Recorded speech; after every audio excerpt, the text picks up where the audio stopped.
Vedava dulci giunami și mușată din irami. Călisescu pe scenă, pe Costin Caraolani, sniță cântau zboară-mi șati de armânami.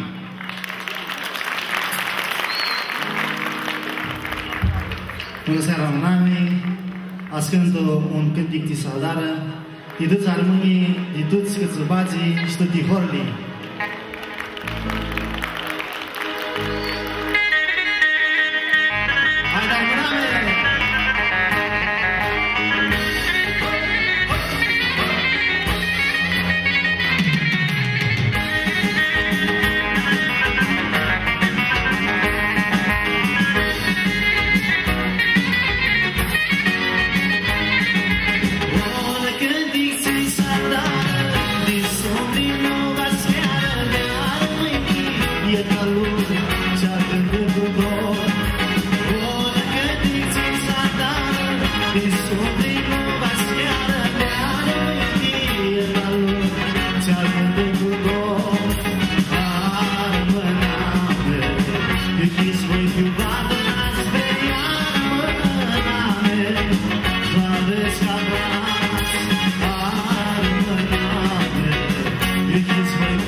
Slavesc ca